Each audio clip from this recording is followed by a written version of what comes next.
Boa tarde a todos. Eu sou o Eduardo Dariani. Eu sou a Ariane do Eduardo. Acabamos de trabalhar junto à Casa Espírita e hoje vai ser, na verdade, não uma palestra para com vocês, mas para conosco, junto à espiritualidade, junto a Jesus. Vou pedir um alento e o acalento do coração de cada qual, para que eles se sintam à vontade, acompanhando ao mês do Dia das Mães, que nós vivemos o pensamento para com o Mestre Jesus, para que consigamos chegar junto à luz, ao coração de cada mãe e a cada filho junto ao nosso planeta. Que se faça presente o amor de mãe que não tem dimensão, que não se tem valor, pois nada paga ao amor de mãe. Vindo a Maria solicitar o amparo para que as palavras saiam da melhor forma e cheguem ao coração de cada qual, atendendo e atingindo o que é necessário para a nossa melhor evolução.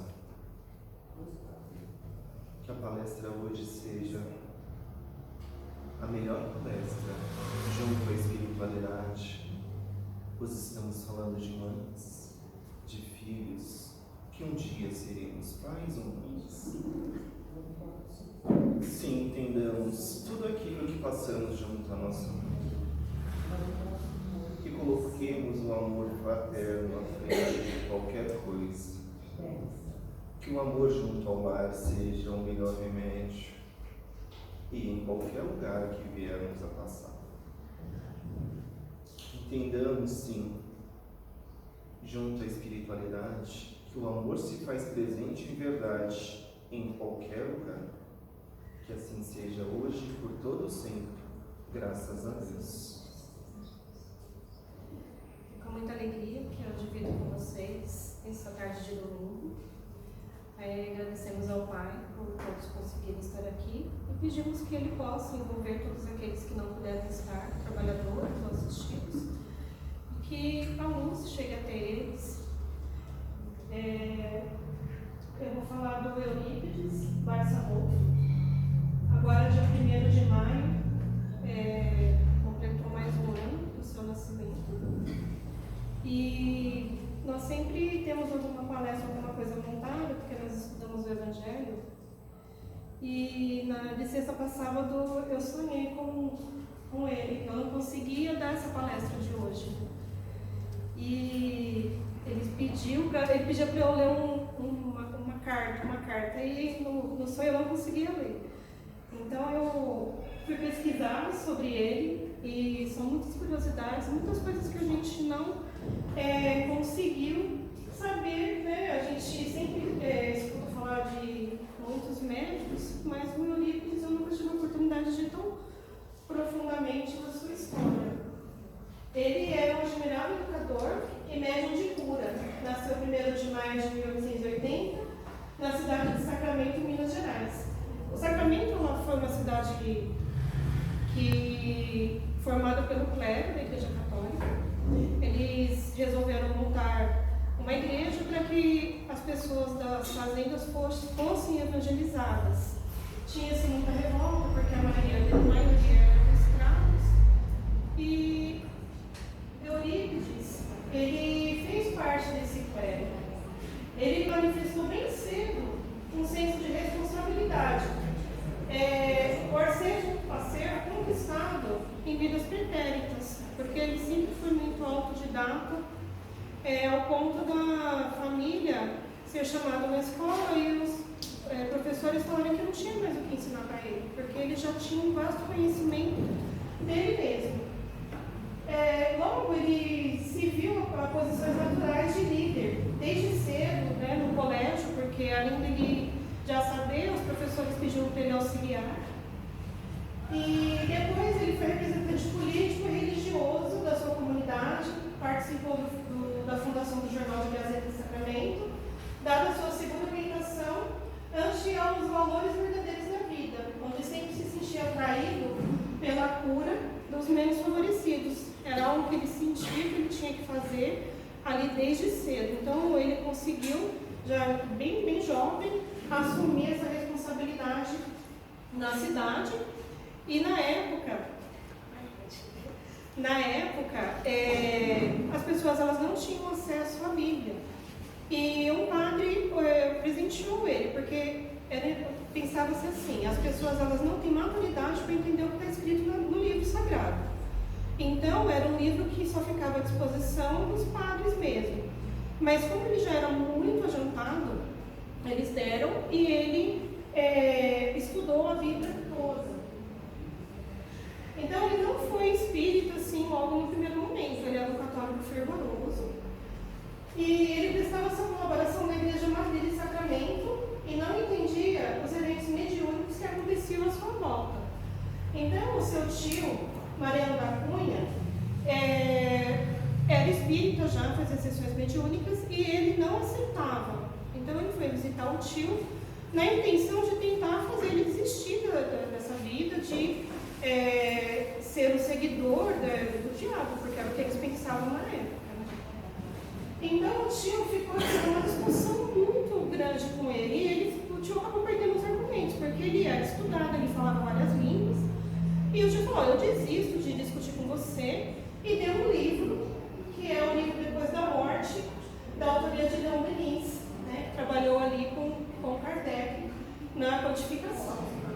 Aí depois de desistir de argumentar com o Eurípides sobre as verdades do Espiritismo, o Eurípides tomou conhecimento da existência dos fenômenos espíritas e fez todo sentido para ele. Então ele ganhou um livro naquela noite e na época não tinha luz no local e ele ali acendeu seu lampião e foi lendo a madrugada inteira. E um dia ele leu o livro todo e acendeu ali uma luz para muitas dúvidas que ele tinha. Então ele aceitou participar de uma reunião mediúnica. Porque já na primeira ele foi encantado com a sensação que ele teve quando ele participou, a energia que ele sentiu no local, e ele viu que os participantes desta mesa eram pessoas muito humildes. E em pensamento, ele pediu prova para a espiritualidade se aquilo realmente fosse real. Ele queria ouvir do apóstolo João Evangelista a explicação do Sermão da Montanha. Porque ele lia e relia e para ele não tinha sentido. Então ele pensava, ou está faltando alguma coisa, ou eu não tenho inteligência suficiente para compreender. Então, um homem bem humilde, que ele em pensamento pediu para que, se fosse verdade, essa história fosse manifestada através desse trabalhador, desse médium. E o médium levantou-se e explicou o Sermão do Monte em francês. Era um homem analfabeto que não tinha condições nenhuma de falar francês. E ali, com toda a explicação, ele compreendeu e ele falou, eu me rendo, porque isso não tem explicação realmente física. A segunda mensagem foi recebida do Dr. Bezerra de Menezes. Através do seu tio Mariano, ele tinha dentro dele que ele tinha que ajudar os pobres. Certa feita ele tinha ganhado um livro de medicina e ele estudou isso. Ele foi até fazer medicina no Rio de Janeiro, mas a mãe dele, toda vez que ele se ausentava, a mãe dele tinha crises de ausência e desmaios e não tinha explicação para aquelas crises. Ele desistiu da carreira de médico e voltou para Sacramento. E a mensagem recebida foi justamente uma receita homeopática. Aí, dias depois, o Eurípides volta a Santa Maria e assiste uma nova sessão mediúnica. Ele recebeu uma mensagem de Vicente de Paulo, seu mentor. E nessa mensagem dizia que ele deveria assumir a doutrina, mas alertou, meu filho, as portas dos sacramentos vão fechar-se para você, os amigos afastar-se-ão, a própria família ocultar-se-á, mas não se importe, procurando sempre a verdade, porque a partir desta hora a responsabilidade do seu espírito se ampliará infinitamente, né? Então, não foi acaso que ele encarnou ali na cidade de Sacramento. Ele tinha uma missão com aquela cidade. E era uma cidade totalmente voltada ao catolicismo. Eurípides, então, retorna para Sacramento e desliga-se da congregação Vicente de Paulo. E calhou da congregação ter o mesmo nome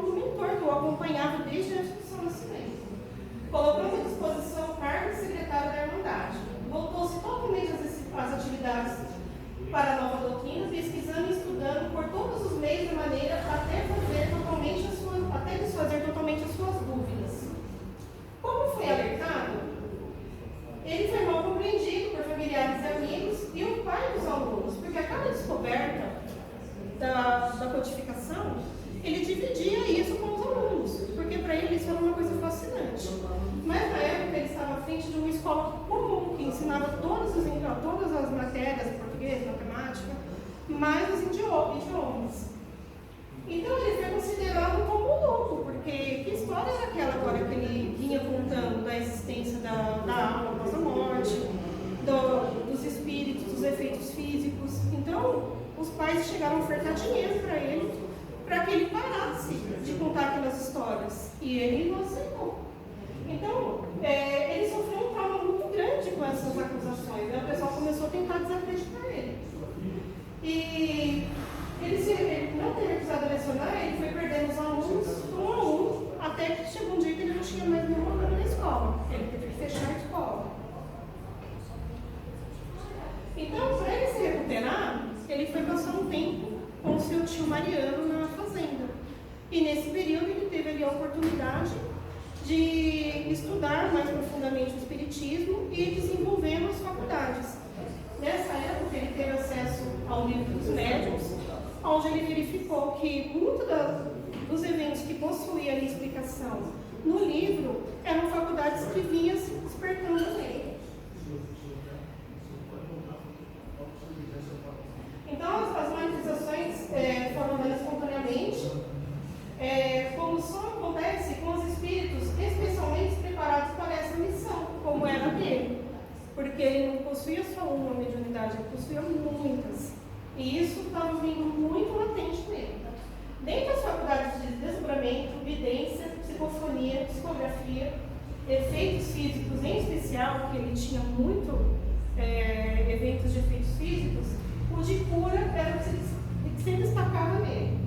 E os receituários todos surgindo e se tornando habituais em sua vivência. Porque nessa época, o Dr. Bezerra de Menezes começou a acompanhá-lo. Então, ele se desdobrava para fazer cura, para fazer partos, e Dr. Bezerra de Menezes, que era ali o mentor desse trabalho. E em desdobramento, ele teve um encontro.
ter trazido para a gente essa verdade.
Ele alertou que tinha um senhor que estava no meio da mata e precisava de auxílio, que fazia 3 dias que ele não se alimentava e nem bebia nada.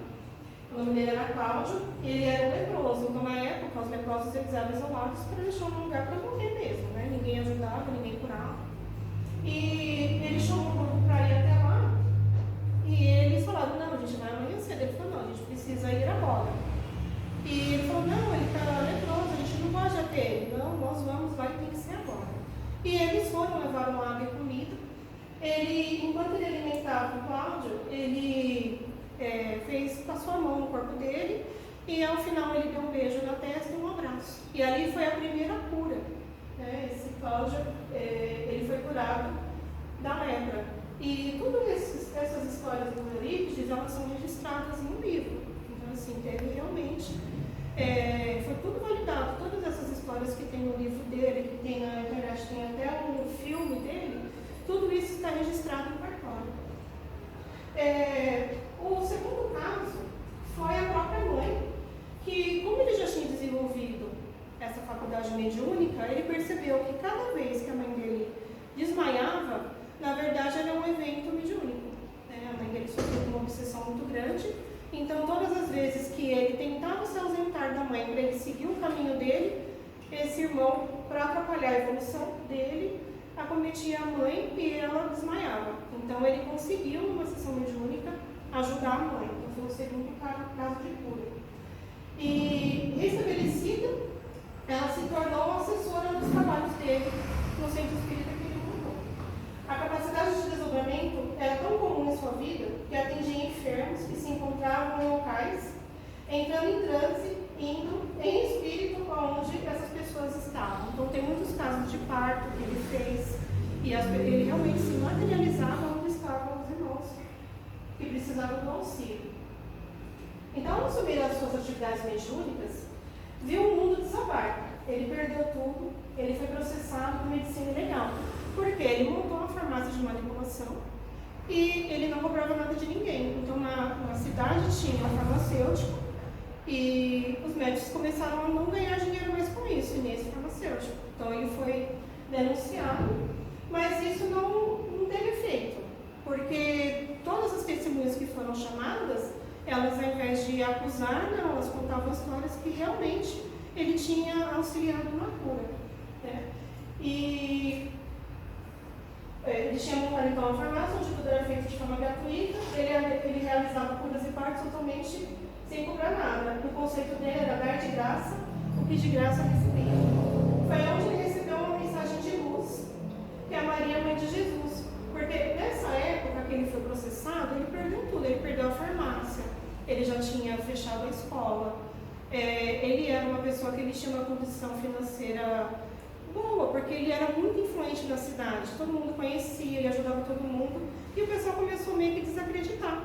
E ele chegou a pensar em desistir. Ele recebeu Maria, ele começou a receber a mensagem, ele falou, olha, eu sei, eu estudei toda a codificação, eu posso estar sendo induzido com um espírito mistificador, porque nessa condição emocional que eu estou, não tem como um espírito de luz falar comigo. E aí ele não acreditou. Mas a espiritualidade fez ele perder o sentido e ele psicografou de forma inconsciente. E a mensagem dizia que ele deveria imediatamente trocar a placa do colégio e colocar esse nome, Colégio Allan Kardec. E ele começou a aplicar os métodos de Pestalozzi, que era a educação sem punição, porque na época tinha até a palmatória. Então quem não conseguia aprender, apanhava, enfim, por isso que a gente já sabe o que acontecia. E ele tornou um verdadeiro marco na educação, porque ele veio com um método totalmente novo. E pela placa, todo mundo sabia que aquele colégio, ele era um colégio espírita. Então só levou o filho para o colégio quem tinha consciência do que iria ser ensinado. Nessa época, ele só ensinava a disciplina astronomia e os fundamentos da doutrina espírita. Ele falou, isso não vai acontecer, porque quem vai querer aprender só isso? E realmente ele teve um público muito grande, veio pessoas de fora para aprender no colégio dele.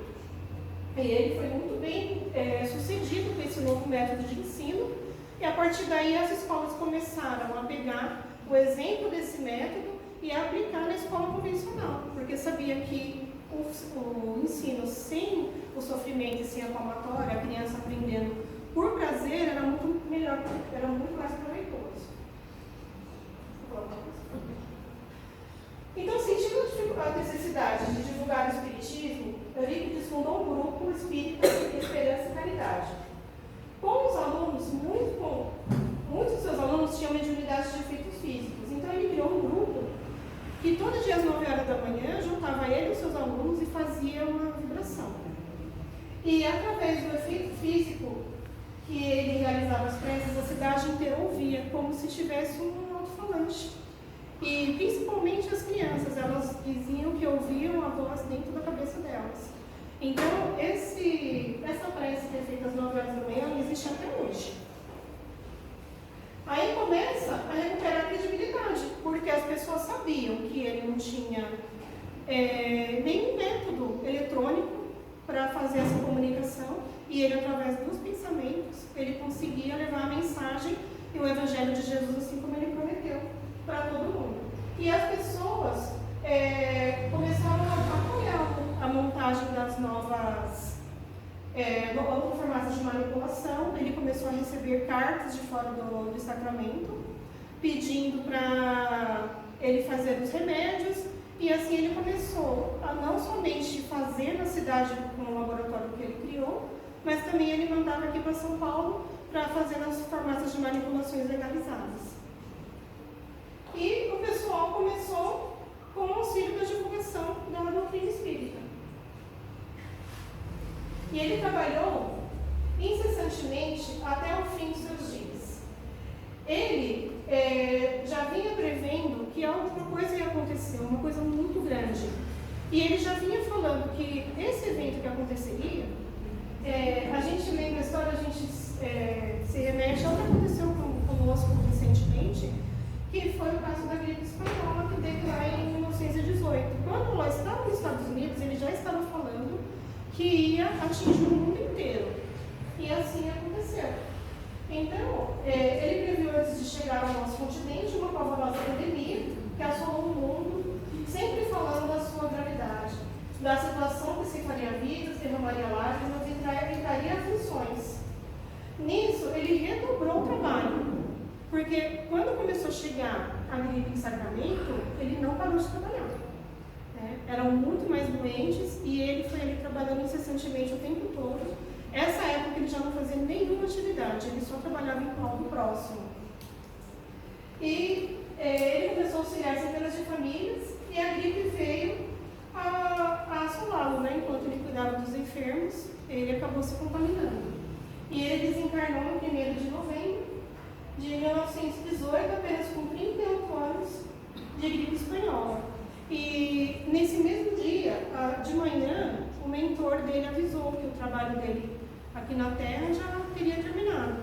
Ele tinha conseguido levar o Evangelho para muitas pessoas, eles tinham conseguido ensinar muitas pessoas o Espiritismo, principalmente numa cidade que não tinha nada a favor o Espiritismo chegar ao conhecimento dessas pessoas, e ali ele já estaria terminado o seu trabalho.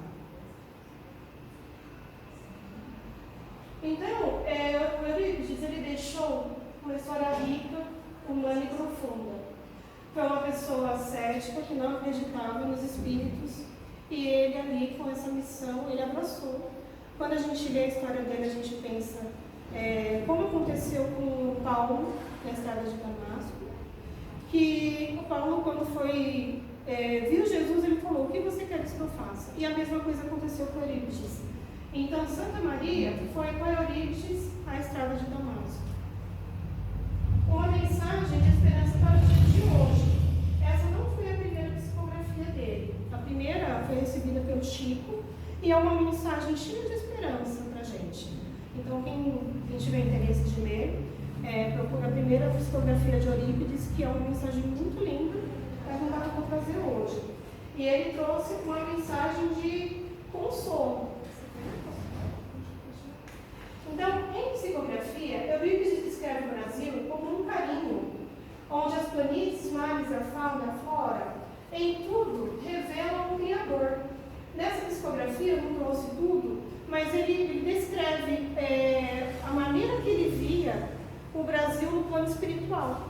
Porque a gente sabe que enquanto a gente está com esse corpo, as coisas são muito grosseiras.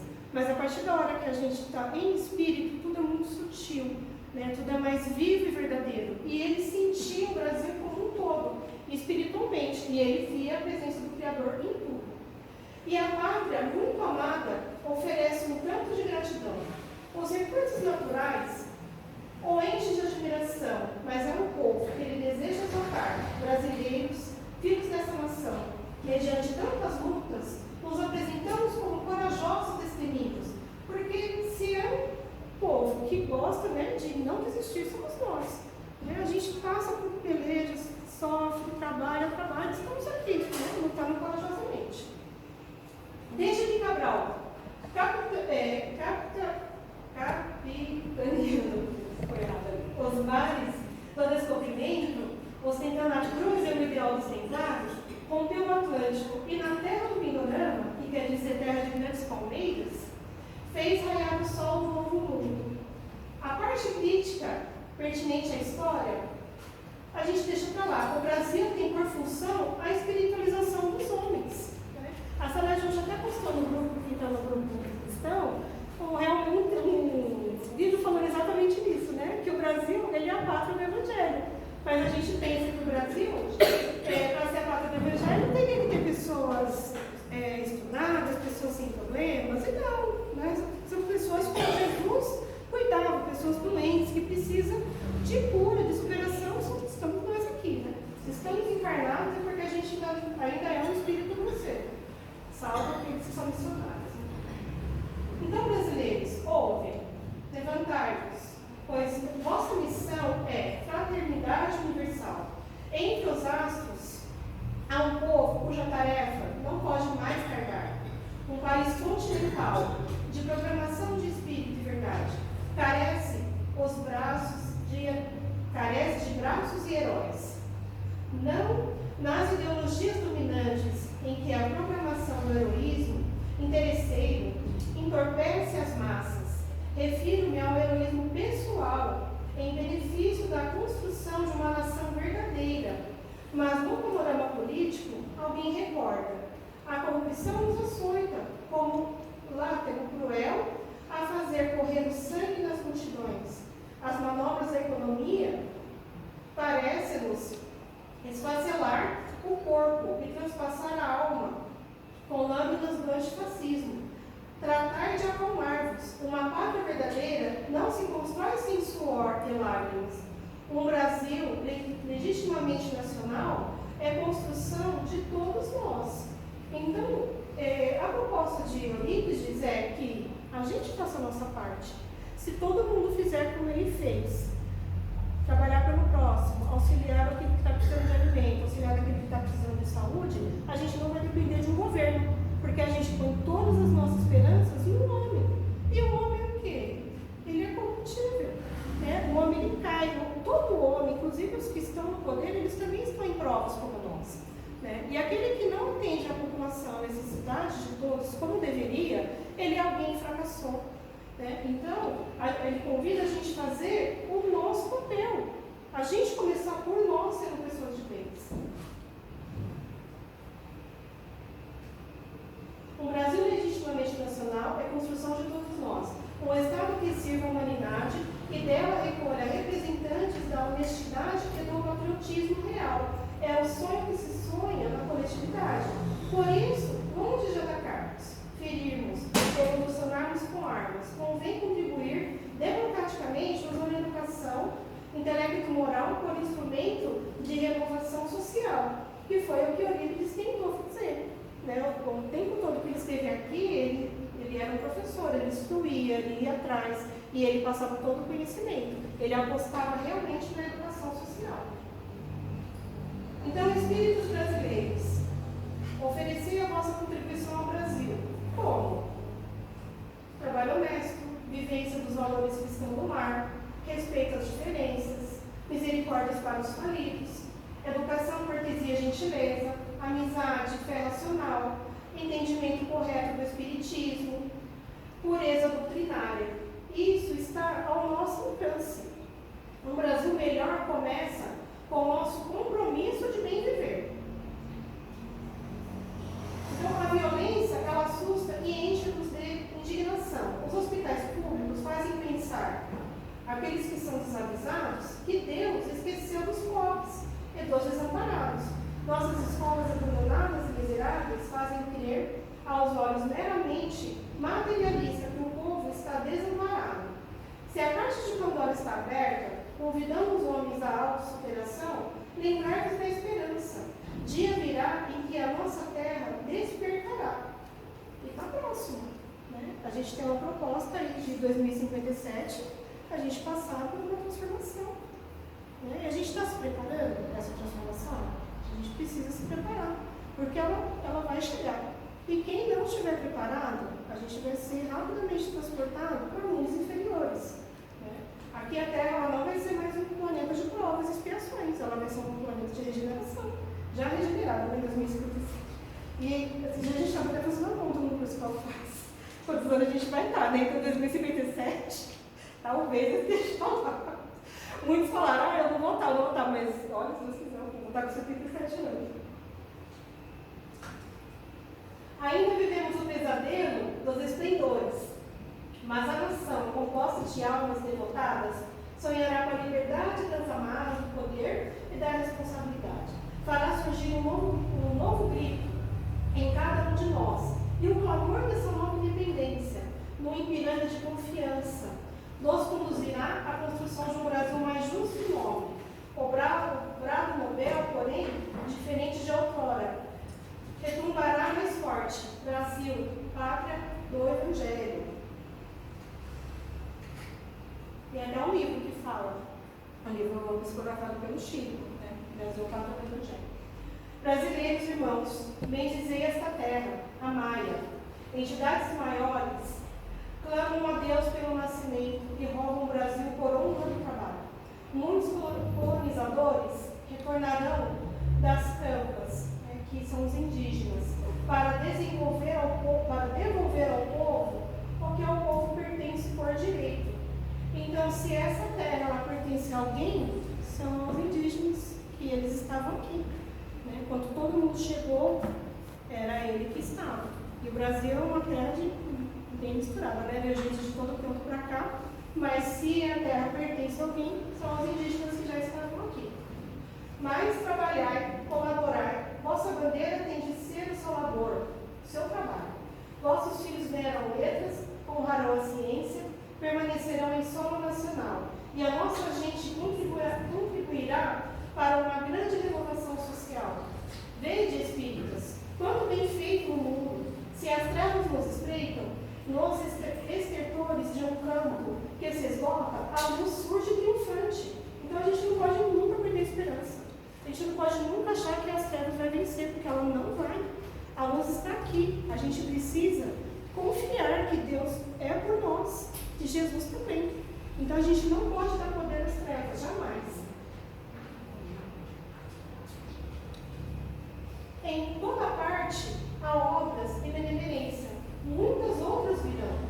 A aristocracia, intelecto, moral, promulgada por Kardec, haverá de ser uma realidade. Então a ética será uma necessidade entre as nações e a economia. Uma vez que a gente trabalha com a ética, não tem guerras. Necessariamente trará a fraternidade. Por uma questão de sobrevivência, os povos aprenderão a respeitar-se reciprocamente.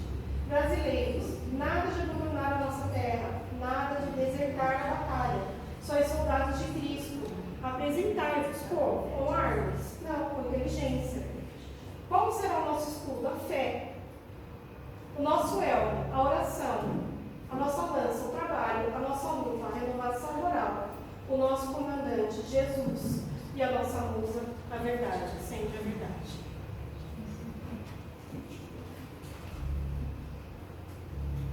Então, avante, irmãos. Nenhum brasileiro renasceu por acidente. Todos temos a programação.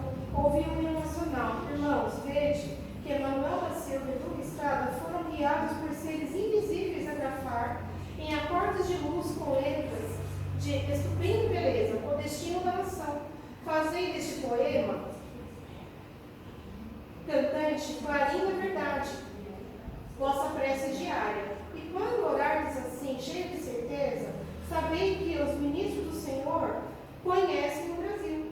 Estudantes, acadêmicos, professores, médicos, cientistas, advogados, políticos, legisladores, religiosos, trabalhadores, gente do povo, irmãos, levantai. Ele nos convida a levantar para refazer o Brasil como a pátria do Evangelho. Sermos divulgadores da doutrina espírita, divulgadores do Evangelho, para que as pessoas comecem a conhecer um pouquinho mais desse bem, dessa nova doutrina, que já nem é tão nova, né, que foi apresentada por nós, e que a gente tem a oportunidade de estudar.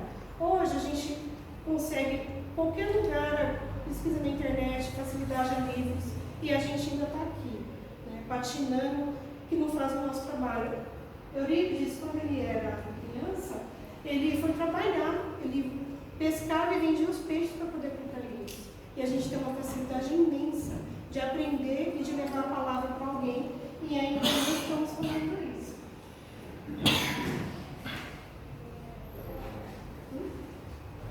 Carregai na alma o vosso pendão, a flâmula verde ouro, representa o ideal que todos devemos perseguir, ordem e progresso. Que as 26 unidades federais do Distrito Federal, estradas fulgentes, Deus do céu, a milagre, representam e exaltam com honestidade soberana a nação.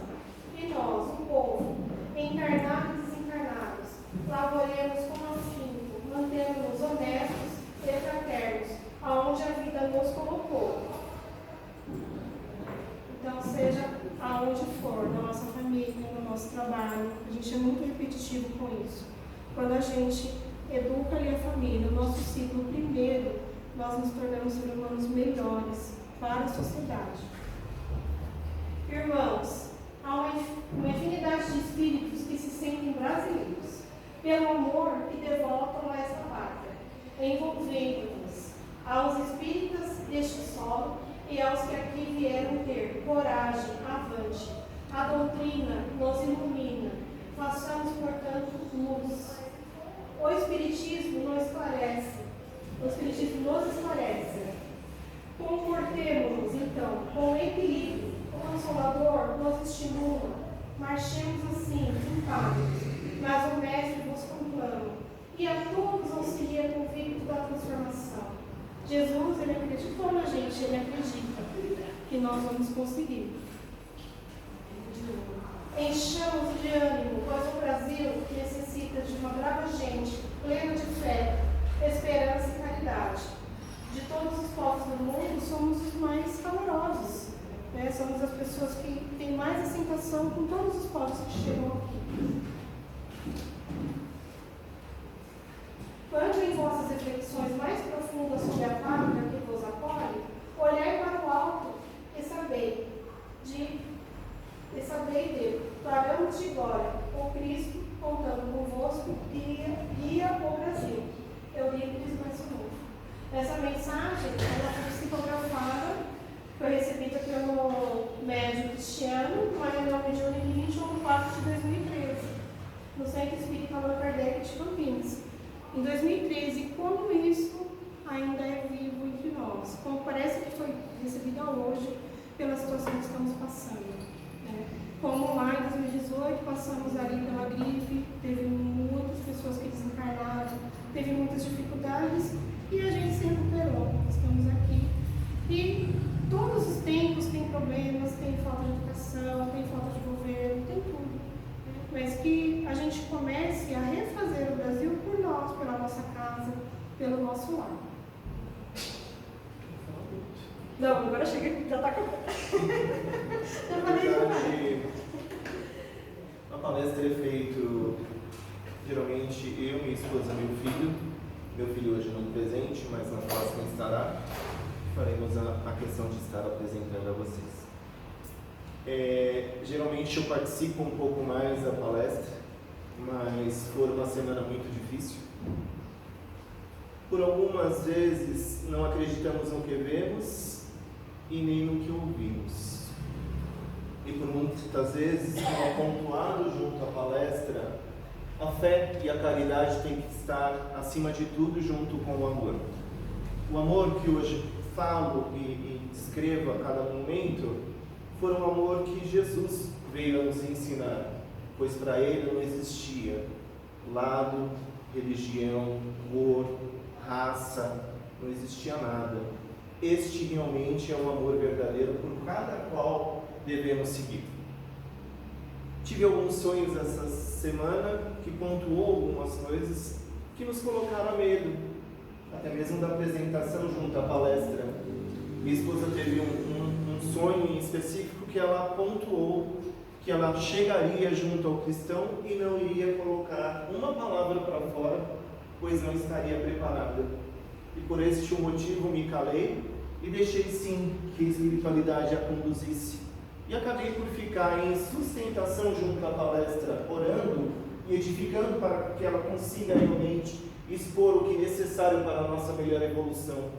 Pois o que eu tenho, o que eu acredito, o que eu estudo, eu tenho que divulgar, eu tenho que falar, eu tenho que expor. Não vai ser um sonho, não vai ser nada negativo junto à espiritualidade que vai me calar. Então, acreditem em vocês, acreditem em Jesus, acreditem no amor. O amor fortalece. O conhecimento nos leva a lugares distantes, mesmo não saindo do lugar. Quando descobrimos que em desdobramento conseguimos fazer pratos, curamos vidas, fazemos a diferença em cada qual que aqui está. Ninguém está aqui por acaso. E ninguém deixou de vir por acaso.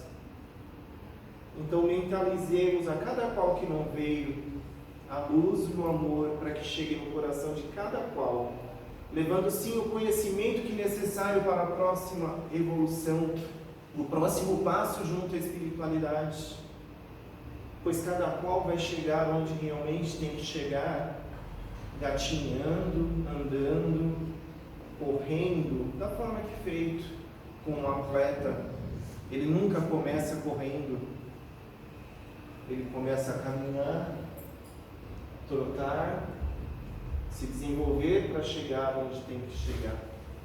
E assim com nossas vidas, a cada dia aprendemos um pouco mais, a cada dia aprendemos para com a espiritualidade algo, a cada dia aprendemos algo que podemos reparar, de um abraço, de uma forma melhor a entender o porquê nós aqui estamos. pois a vida é feita de construção, conhecimento e muita fé, pois somos todos cristãos.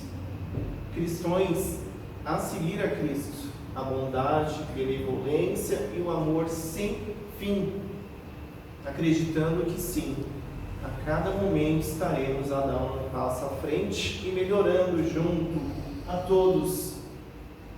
Hoje me coloco, quando em religião e oração, a orar pelo planeta.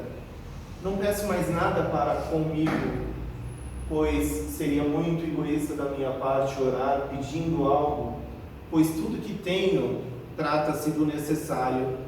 O passo à frente passa a ser da minha responsabilidade. O que eu faço para melhorar a minha vida e a vida do próximo? O que eu evoluo em estudo e conhecimento em todos os âmbitos que é necessário para a nossa melhor evolução? Isso depende de cada qual olhar para dentro de si e falar: é isto que eu quero para mim? Eu cheguei no meu máximo? Ou eu posso evoluir mais? Eu posso buscar mais conhecimentos e com isso eu vou ajudar mais pessoas a levar sim a palavra de amor, a palavra de afeto e o que é necessário para cada qual que necessita, sendo um copo de água, um abraço ou às vezes uma palavra de amor. Então eu vou pedir para que se encerre agora junto à espiritualidade, para todos aqui presentes, que elevem o pensamento a Jesus, para aqueles que se sintam à vontade, que fechem os olhos e se entreguem a Jesus em meio à luz, trazendo sim a cura, não só para cada qual que aqui está, mas que leve para o universo o que é necessário para uma melhor evolução em amor, em bondade e caridade, pois fora da caridade não haverá salvação. O amor se faça presente dentro de vossos lares, que limpe sim o vosso coração, tirando as amarras e deixando entrar sim a caridade, o amor e a fé. Que se faça reluzente, transpareça para todos aqueles que necessitam do amor e da luz, que chegue ao lar, junto àquele enfermo, aquele detento que hoje encontra-se a pagar por algo que fez, mas que tem que ser aceito junto a uma sociedade, pois estamos em meio de provas e expiações. Acreditemos sim que a fé e o amor se faz presente no coração de cada qual. Que a transformação seja voluntária de cada qual. Que possamos sim converter o mal ao bem, a escuridão à luz, e que sim, o amor de mãe voltado a Maria se expanda por nosso planeta, em todos os lares, em todas as casas, tenha sim o ponto de equilíbrio, fazendo uma melhor evolução em amor junto a Cristo, levando a palavra da melhor forma, no melhor horário. Que sejamos sim um ponto de luz para a nossa transformação. Que assim seja, hoje e por todo sempre, graças a Deus. Obrigada a todos pela atenção. Desculpa qualquer coisa. Espero ter trazido uma mensagem. Obrigada pela sustentação, porque eu fiquei muito assim, falei, gente, para montar essa palestra foi muito bacana o estudo. Chorei muitas vezes com essa história linda. Eu gostaria que vocês pesquisassem sobre a história dele. Tem um filme, um documentário muito legal mesmo. E a gente saber que esteve aqui entre nós, né? Um ser humano como a gente. E que convite é esse que ele nos faz? Ele nos convida a levantar e pôr a mão na massa, né? Que é o que Jesus espera.